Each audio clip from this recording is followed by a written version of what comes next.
Okay, so welcome to this video on airfield charts. Somebody had a request to do a bit of a airfield chart 101 and kind of explain some things. So I've touched on it in other videos as well, but I'll make this one as quick and as painless as possible. And yeah, so we'll get stuck in. First of all, we're looking at charts for London Heathrow Airport. So Heathrow in England, look at the charts for there. And first of all, what I'm going to do is I'm going to show you some of the differences between chart manufacturers. So there's a few different manufacturers of charts. I've probably used the biggest three manufacturers in airline flying. And probably one of the most popular ones, definitely in the States, I believe, is, or it was maybe until the recent years, is the Jeppesen charts. So Jeppesen were always the kind of biggest chart manufacturer in the US. And yeah, so the previous airline I worked for, they used to have Jeppesen charts. And yeah, they're really good charts. They're quite basic looking, I think, compared to the charts that I would use now. But you can see them here, and I'll just bring up, for example, an ILS chart. So let's see, and I just got these online, so I don't actually have access or a subscription to Jeppesen or anything like that, but I just find this online. So that's final approach chart. Let's see if we can find an ILS chart. Yeah, so this is a ILS chart for runway 09 at Heathrow. I'll zoom out a little bit and I'll find the ILS chart for runway 09 here on the Lido charts, which are the newer versions. So 27 right, that's 27 left, and 9 right. So straight away you can see the difference between them. The Lido charts nowadays, there's a lot more color, a lot more detail. One of the things people do like about the Jeppesen charts is they kind of don't seem as cluttered to some people, which, to be fair, I kind of liked whenever I used them. But it's the same information everywhere. Some people find the Jeppesen charts easier to pick the information out. So you've got on your top left your localizer course, your final approach course, and your decision altitude. And they have a different way of laying stuff out. People like the fact that this is just in one line and you don't need to look for anything else, whereas the Lido charts, it's kind of all in one big picture. And you know, to get the ILS frequency, you have to go up to the top right here. Your decision altitude, you've got to go down here. To get your final approach course, you have to look at the chart here. So there's the Lido stuff spread around a little bit more, but yeah, these are the basic Jeppesen charts, and it doesn't really matter what chart you're using, they're all the same. One way or another, the information's all there, and what this is a general overview so that you can go to any chart and you know the information that you've got to pick out. Just use whatever you can get, and you'll get used to whatever charts you use. But now we're going to look at the Lido because that's what I'm used to, and I'll show you where to pick everything out. And we'll start with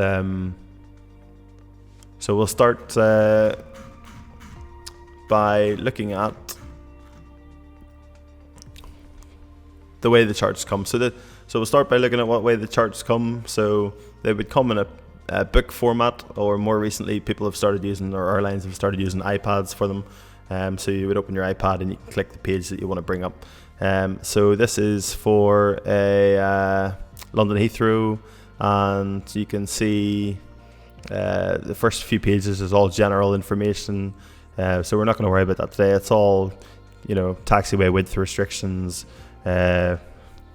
reduced noise stuff, reduced engine taxi, APU burn, you know, trying to limit APU burn for pollution, all that sort of stuff. Run-up areas, speed restrictions on arrivals, so usual 250 knots below 10 flight level 100, 10,000 feet. And yeah, so there's a whole load of stuff in the general kind of information about the airport. And there'll be stuff in there as well about, for Heathrow, we have special procedures for minimum time on the runway, stuff like that, which you can find here.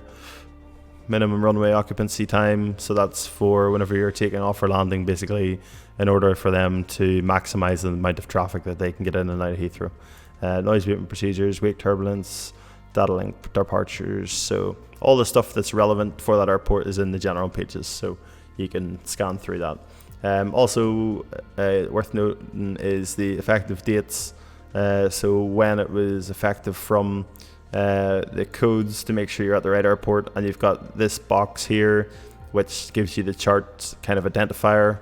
So if you were talking to the other pilot on your flight, you would say you're on page 1-90, and that's just basically to make sure that you're both looking at the same page. And you might say 1-90 dated 20th of Feb 2020, so you both know you're in the same chart, you're both got the same date. So that's kind of a little bit of a check to make sure that the information that you've got is both the same and correct. So I'll zoom in a little bit because I just see it's a little bit out. And this is then your first page, and this is basically a chart or an airfield overview. Don't actually know what AFC stands for, probably should, but there's all your frequencies. So you've got all the ATIS frequencies, Heathrow director frequencies, Gatwick director frequencies. So any frequencies you might need in this area are all on here, and then they're later on the charts down below too. So you've got a general overview here. You've got this red line, which you'll see in all of the charts, which says 25D London. So that's based on, you can tell straight away this line is based on the London VOR, and it's at 25 miles from the VOR. So inside there it is, there's the London VOR. And this red line, or red circle, sorry, is the MSA area for London. So most of airports will have a 25-mile MSA. MSA standing for minimum safe altitude, so you know straight away what your minimum safe altitude is within 25 miles of the airport. So in this top corner, in this quadrant, it's 2200, so 2200 feet, and this is 2100 feet, and that's fairly low for most places, but everywhere has MSA. Sometimes it's broke up differently depending on where the terrain is. You might have, if you had a mountain here on the top right, then your MSA up in this top corner would be higher than the other areas, and that's all worked out for you, so you know where your minimum safe altitude whenever you're coming into land. So yeah, that's the MSA, and then you've got a load of information on here, like what runways are at Heathrow, what approaches are at Heathrow. So you've got ILS, DME, so you've got instrument landing system with distance measuring equipment, and it's a category 3B, and this is the same up here, Cat 3B, Cat 3B. So that actually means you can do an auto land with no visibility really in London Heathrow. And there's different categories of ILS. So there's Cat 1, Cat 2, and Cat 3, all different categories. And they give you all different levels of altitude that you can descend to before you have to go around without seeing the runway. So Cat 3 being the best, Cat 1 being gives you 200 feet decision height, and then Cat 3B would go right down to no decision height, so you don't have to basically have any visual reference in order to land. Here you've got some NDBs, so you can tell the difference between an NDB and a VOR just by the frequency. So that's 421, whereas a VOR would have a decimal place like this, 113.6. There's another VOR, 109.85, 116.2, Blackbush. So you've got the VOR. So we look at London, you've got the VOR 113.6, you've got the identifier, which is LON, so that would show up either on your flight instruments if you've got a glass cockpit. If you didn't have that, then you're in for some musical treats, and what you're going to do is you're going to put that into your radio, and then whenever you're getting what you think is a decent signal off it and it looks correct, you'll listen to the signal and you'll hear Morse code beep through, and then you'll basically check it on the chart. So that's L, O, and then N. So you would make sure that that is correct, and then that's how you identify the radio station that you're using. So yeah, that's London. It's got DME associated with it. You can tell by the D. This is the frequency, and this is the identifier for the Morse code down below. And then you've got your lat and long for it. So yeah, that's VORs, and then NDBs are very similar, name, frequency, code, and the Morse code below. So yeah, that's kind of the general overview. It's more of a situational awareness for this one. You've also got your runways, you've got your distance, the size of the displaced threshold. In case of 9 left, it's quite big, 309 meters, quite a lot. And then the landing distance, 3592, and the width of the runway, the degree angle of the poppies. For the last part of the approach, whenever you're visual, you would either continue with ILS or you can switch visual to the poppies, and you'd use those to descend. You've got your, I believe this is the touchdown zone elevation for the runway, and yeah, so 78 feet, 79 feet, 75 feet, 77 feet. And so just by looking at this, you could tell if you needed the max runway possible, you can tell straight away 27 right is going to give you the most distance.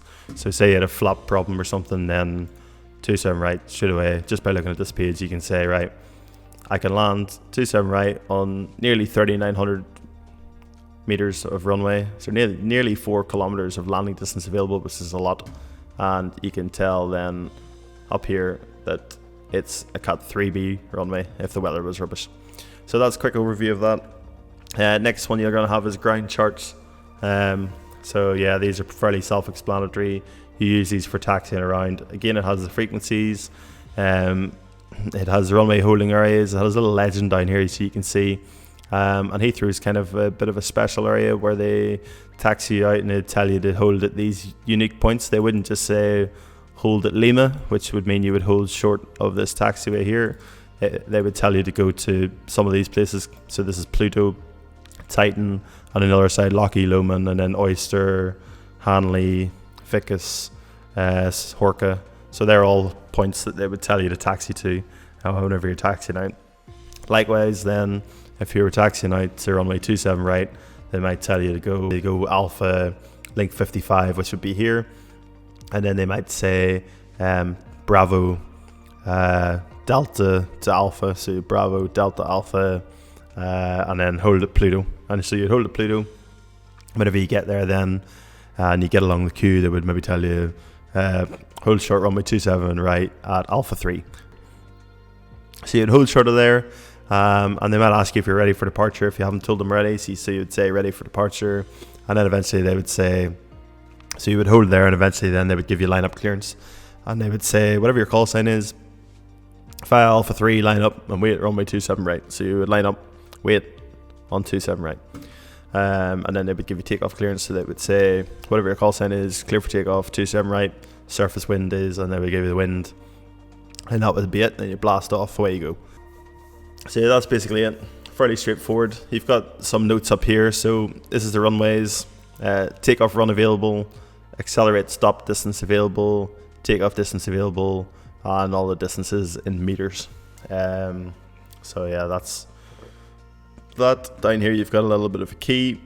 You can see your distances, or a scale, sorry. So you can actually put a piece of paper if you wanted to know how far it was from November Bravo 3 to the end of 09 right.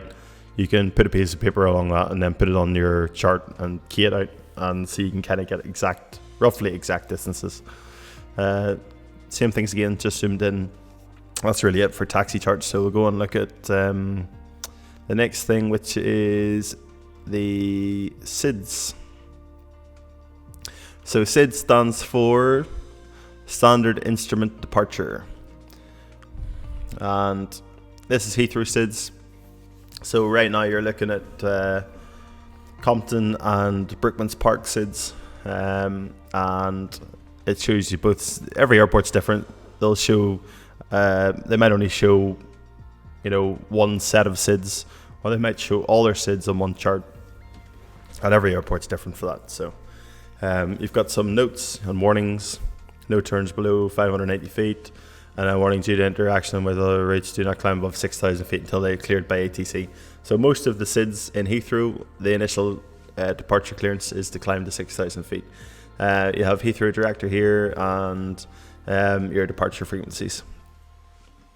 And then you'll see things like this: restricted area, Windsor Castle, and then this is another airport. So this is RAF Northolt.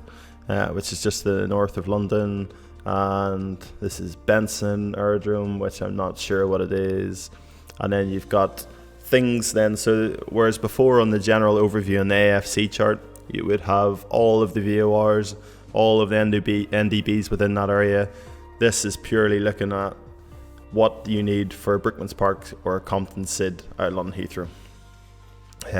So they were looking at things here now. So if you knew you were going to take off in 27 right, you can see that you've got to take off, go out to 3D from London VOR, so you would have to track that out to 3 miles. Then you would make a left turn and you would track radial 256 from the London VOR. So that would be the 256 radial, which is also the 256 heading because you're going away from the VOR.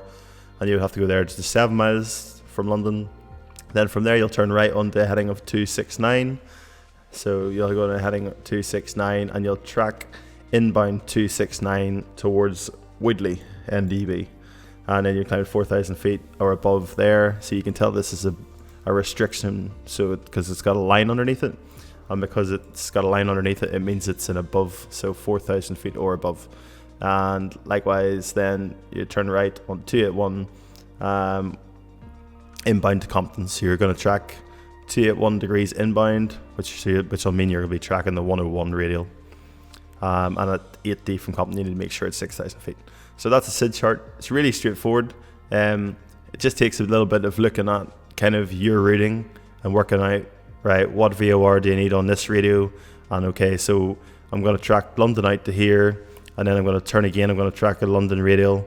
So, but then I need to have Woodley NDB ready. So in the other box, I'm going to have NDB ready on Woodley, and then I'm going to track it out. And then whenever I've done that, then I'm finished with London. So I'm going to switch London over to Compton and have Compton set up on a 281 inbound to Compton. So I'm going to track that inbound. And so it's all about that kind of planning of what you're going to do and how you're going to set up your radios. Again, you've got your MSA arc, and you can see your minimum safe altitudes again. So yeah, you've got your transition altitude here, which is by ATC, transition level, which is on the way. So that's in the descent. You would use your transition level, and that would be assigned by ATC. And then transition altitude 6,000 feet, and that's for the way up. Yeah, so that's all that. That's your SIDs, and then you would also have your notes for your SIDs, and it's basically just a text version of what's drawn on the chart. So if you look at this 090 to 1.5 London, right turn, intercept 2 to Woodley, intercept the radial 101, which is a 281 tracked inbound to Compton, and initial climb 6,000 feet means you're stopping at 6,000 feet. Then you'd have some notes here, 1, 3, 4, 5. Sorry, what's that? 1, 3, 4, 6, and 7. So you would look and read all these and see what applies to you. Yeah, so that's SIDS. Again, it's fairly straightforward once you get used to it. It's just about picking out the data where you need to pick it out. And this is stars. Yeah, so this is your star for London Heathrow, and that actually stands for a standard terminal arrival route. And so you have loads of different ones of these depending on which way you're coming from. So this is a conventional star. So this is probably a better one to look at. Yeah, so let's look at this one. So this is starting to Heathrow, and you've got these RNAV Biggin arrival. You've got a standard Bedek, Lambourne, Ockham, and Tobit arrivals. So you can see here, this is a Tobit 1 X-ray. So it starts at this point, Tobit, then it flies to Woodley, then it goes from Woodley on 119, tracks toward Ockham. So that, again, that's really easy to do. You can see that this is 6 miles, this is 12 miles. So this speed restriction point is 12 miles from Ockham, so that's how you would tell that you're at that. And then there's speed restrictions, flight level restrictions. Then you've also got these RNAVs arrivals, and you can tell that this is an RNAV arrival by this little star. So you'd have to be in an RNAV equipped aircraft for that, which makes it a bit harder to do, or you need a bit more tech, I guess. And the reason for that is, I think, just that they've got tighter restrictions on what deviation you can have. And there is a holding pattern at Ockham, so people would go in the holding pattern here, and you would go around in circles. And this is the holding pattern here, so it's 329 inbound Occam, 149 outbound, so you could be going around here like this. So they want to make sure that nobody's coming in there too fast and they can keep control of everybody. So that's a star. Again, fairly straightforward, just takes a while to get used to. Yeah, but the most important one probably that people want to learn about is the ILS approach charts. So let's have a look at probably one of the most popular sides. So let's look at ILS DME 27 right. So instrument landing system, distance measuring equipment 27 right. So it's telling you it's an ILS and it has distance measuring equipment associated with it. It's for runway 27 right. And there is also a localizer approach on this as well. This chart initially probably looks like a bit of a mess to you. The reason it looks a bit messy is because it's got all these routings from the holding patterns. So you've got Occam here, and then it's got the arrival, the initial approach from there onto the ILS. In reality, these are never done because as soon as you come out of the holding pattern, you get taken off on a radar vector from air traffic control and vectored down to ILS. So never actually had to do these. But they're always in there, and until we get given the vectors, that's what we'd have in our computer. Again, it's just simple radials, distances. It's planning just with your VORs and your NDBs and all that good stuff, and making sure you're a couple of steps ahead of the plane and where you are, and yeah, just knowing how you're going to get from this point in Lambourne to this point, and having everything kind of set up in your head of how you're going to do that. And that takes a bit of practice, especially if you're doing single pilot ops in like a twin Cessna or Seneca or Beach Baron, whatever it happens to be, Kinger. That's probably the hardest thing that you can do. And then, so what else have you got in this chart? You've got your ILS frequency, which is 110.3. This is the identifier, India Romeo Romeo. So you get that Morse code ident we talked about earlier, would be India Romeo Romeo. And you can tell there's DME associated with this ILS with a D here. Likewise, there's also a localizer approach, which means you don't get any of the vertical guidance. You would just get the horizontal guidance. And then you can descend based on these heights here. So the localizer, you would do this manually, so you wouldn't lock onto the glide path and fly down the glide path. You would use other means of going down the glide path, and you would check your descent progress against these altitudes. And to help you with that, if you know what your ground speed is roughly and what speed your plane's flying over the ground at, you know these are your descent rates. So if you're flying at 140 knots, you should be doing roughly 740 feet per minute, and that should keep you on the glide slope. So you can start your descent, say at 800 feet per minute, check how you're going. If you're getting low on the profile, so say you went past 6 miles and you registered 1950 feet, you would know you're low. So you would tweak your descent up a little bit, and you would reduce your rate of descent a little bit, get back in the profile, and then try and follow it again. So you've got your frequencies, that's your distances and your check altitudes. This is your 3-degree glide slope at Sen, and this is your inbound course 270, and you can see your inbound course here 270. So whenever you're doing an ILS, all you really need is your frequency, your inbound course, your decision altitude, and that's about it. If you have those 3 things, you can fly it. If you want to check altitudes on the way down, you would have checkpoints. So there's just one here at 4 miles or 4 DME, which is 1410 feet. You can see it's the 3-degree ILS, which is a standard slope. If it was any more than that, if it was 3.2 or something, it would be a steeper approach. This is your missed approach procedure. So it says on this, at a minimum of 1580 or 0 miles before India Romeo Romeo, whichever is later, right on the 316. That's a heading, climb 3,000 feet. So you would go up there. So yeah, that's pretty much straightforward. Again, you've got your MSA, which is on all the charts. And and that's pretty much an ILS chart. There's not really too much more you need to worry about it. It can look a bit daunting at first, but they're fairly straightforward. And we also talked about the localizer as well. So if you were just doing the localizer, you would use these altitudes. But these can also be used to check your ILS glide path on the way down and make sure that you're on the correct profile. And then you've got RNAV charts. We'll not talk about them too much now, but it's essentially an ILS approach, but it's based on GPS and other things like that. So we'll not talk about them now. They're a bit more complex than an ILS, but essentially does the same thing and guides you to a point down the runway. They're not as accurate as an ILS as well, so you'll notice that the minimum altitude you can go to is a bit higher than an ILS. So yeah, I think that's pretty much it for charts. That's a really quick general overview. Like I said, it's just good to have a good look at them, and then eventually you'll be able to just pick the data out without thinking too much about it. So any questions? Thanks for watching, and any questions you can put it in the comments.